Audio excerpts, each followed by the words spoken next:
Welcome to Family History Friday. Today we're talking about fathers, and our fathers' fathers, and our fathers' fathers' fathers, and our fathers' fathers' fathers' fathers, and so on and so forth.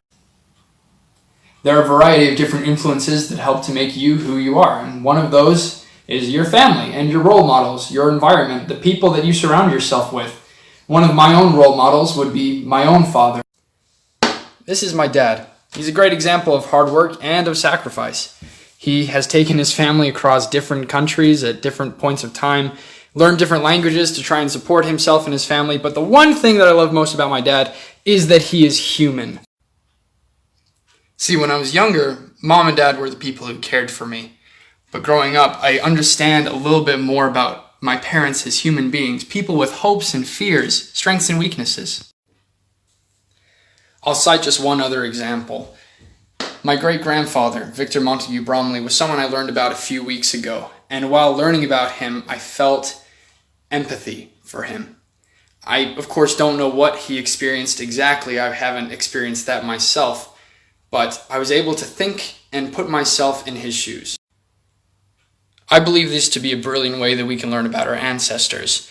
We think about where they were in the world, how they got there and why they were there, when, like what time period they were living in, what was happening in the world or in their community, and who were they. That could be in regards to their occupation, to their family, or to their status. So whoever those people are, the one thing to remember is that they're human, and that whatever their occupation and status might have been in that period of time, that helps us to understand a little bit about their role in society. But if we think of them as humans, we're going to really feel for them more. So in Victor's case, I have no idea what it's like to be shot at or to be chased down. But I do know what it's like to be human.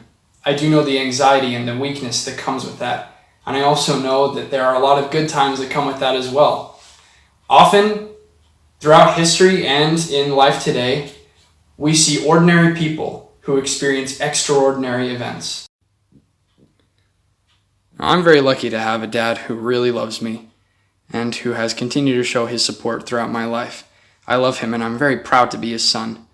As well as my father, I've also had two really great grandfathers who have also played a role in my life up to this point.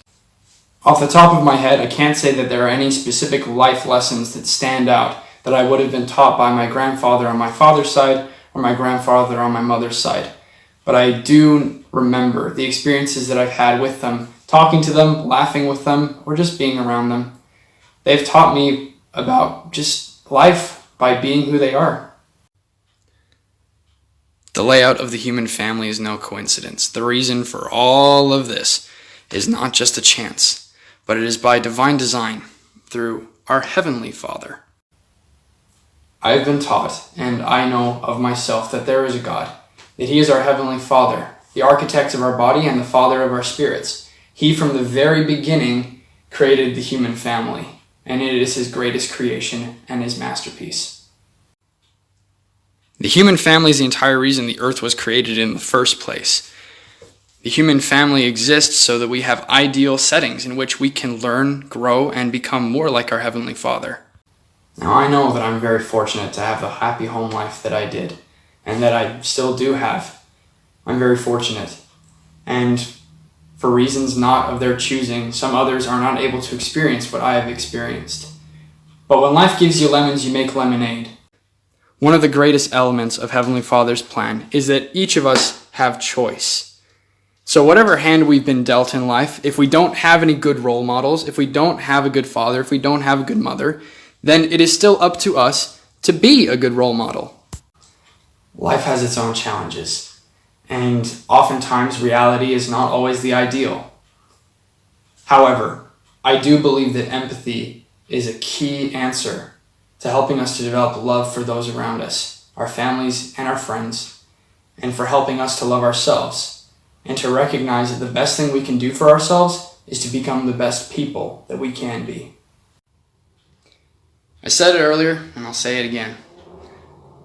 I love my dad. He is a great example to me, and I'm proud to be his son. He's helped me to understand more about what it means to be a good man, and I'm trying my best here. I love him. Love you, Dad.